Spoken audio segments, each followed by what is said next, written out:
Welcome back to the BookEnds YouTube channel. We got a bunch of questions recently, and we're pulling one from the pile.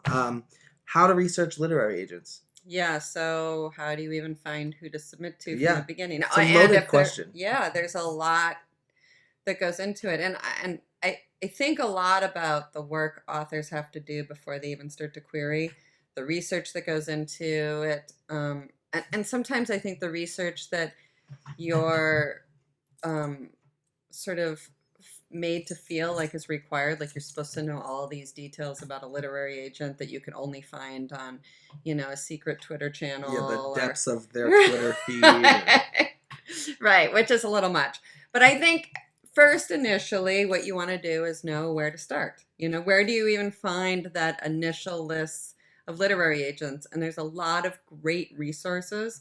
There's, of course, an agency's website. Yes. But I always think of that as kind of the last step once you've sort of formulated your list personally.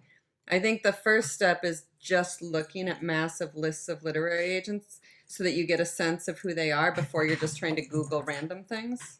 But I don't know. What do you think? So how I would do it is I would Google those massive lists, and they're everywhere. I just boosted one on Twitter for all picture book agents, and they are broken down by genre. There's one of best agencies. Yeah. So there's a ton of those lists. I would print one out, and I would go through them. I would go straight to their website. Yeah, but I would get the list first rather than just Googling literary agent, going website to website to website. Yes, for sure. I would get the list, I would print it out, and then I would go one by one and see, are they representing what I'm writing, first of all? And then I would make a second list. And then I would just keep, because I'm OCD, so I would whittle things down that way. And I would do a spreadsheet of some sort for yourself. Yeah, for sure. But there are some great places to start to find those lists. The first one is AAR, the Association of Author Representatives. All of these lists have limitations in some way or another. Right. So they're never completely exhaustive. Right. So AAR is going to only list members of AAR, but it's a good place to start to get some names. If you write in a particular genre, check out the writing organization for that genre. Oh, yeah. Romance Writers of America, Mystery Writers of America. SFWA, Science Fiction, Fantasy Writers of America. Thrillers. SCBWI. Yes, which is? Society of Children's Books Writers and Illustrators. Yes. That was a test. Not everybody knows what SCBWI stands for. So hitting writers' organizations, most of those, I believe, have lists. That's a good place to start. If you're writing something that maybe doesn't have an organization, there is, let's say, upmarket. Let's say you're writing upmarket, but maybe it has a bent towards something, or one of your comp titles is also a member of one of these organizations. You can still look at these organizations for something that might not be exactly what you're writing because they're lists of agents. Yeah. So that's not a bad place to go. They also are great resources in general about publishing information. Yeah. So that's another great reason to go. Query Tracker. Oh, yeah. I forgot Big about fan that one. of Query Tracker. Fabulous place to go because not only are you going to get lists of agents and lists of agents in a genre, you're going to be able to see other writers' experiences with certain agents. There's some information regarding response times on there, whether they're open to queries at that time or not. Yeah. I forgot about Query Tracker. Yeah, that's a great one. Yeah, that's a really important one. Absolute Right. I don't know how active Absolute Right is anymore, but those are also forums where you can get lists of literary agents, but also see more about writers' experiences with them. Hashtags, if you're on Twitter especially, there's a lot of hashtags where you can find people. Yeah, and one of the great things about Twitter is that you can go to a literary agent's page and you can follow to their agency page and you can get everybody else that's there. Or the suggested. I mean, if you go to one literary agent, you scroll a little bit, a bunch more might pop up. You never know. Do you have recommendations for hashtags to check out if you're on Twitter? Oh, MSWL. MSWL. Which is also a website. MSWL stands for Manuscript Wishlist. And it's also a website where they track and consolidate lists of agents' wishes, which are sort of beyond the I represent mystery, but a little more specific. Yeah, like sort of wish list, but very specific things. Sometimes it's, for me, for a long time, it was, I want an Alaskan mystery. I still would love any book set in Alaska. Yeah.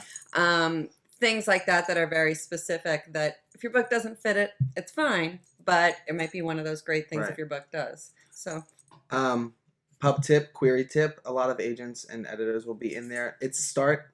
Ask agent. Ask agent, yeah. You'll find agents in there answering questions.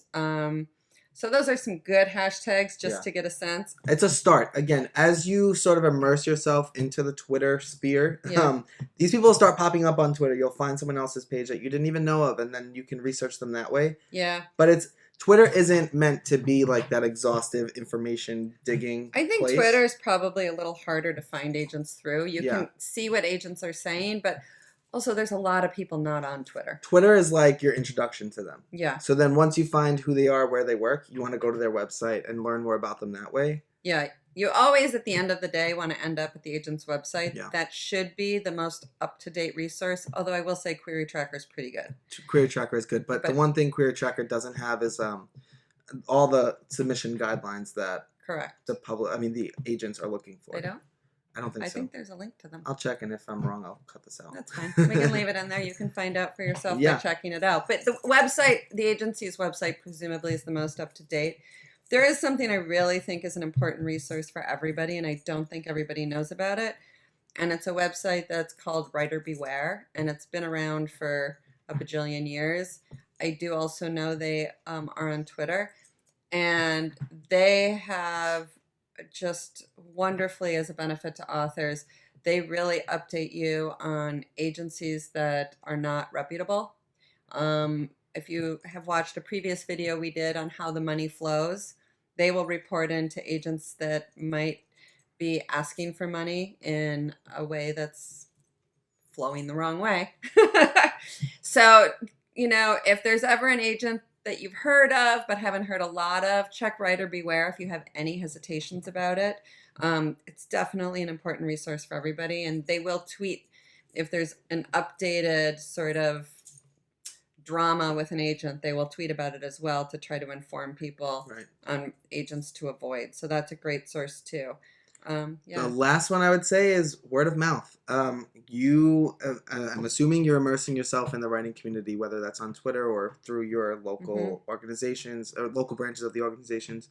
And everybody that you're working with probably has some sort of experience. Yep. So talking about it, seeing who they query, who they're represented by, who they like, who they don't like, it's all helpful. Yeah, and if you're not in a group of writers or involved, do so. Yeah, find one. A lot of the organizations we talked about earlier, the writers' organizations, have local chapters if being in person is important to you.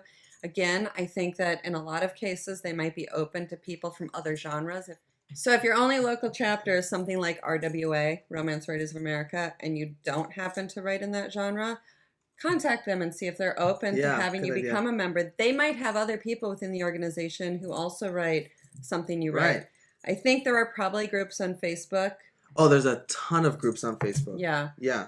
There's Kidlit Alliance for Kidlit specific. I don't know of the others because I don't write the others, but there's a ton. Just search them. Things will pop up. And the thing about that is, if you're in one and you don't like it, it's so easy to leave, and you should leave. And so it's not like it's never taken personally. You have to find what works for you, and a lot of it is trial and error. Yeah. So just a lot of it too comes over time.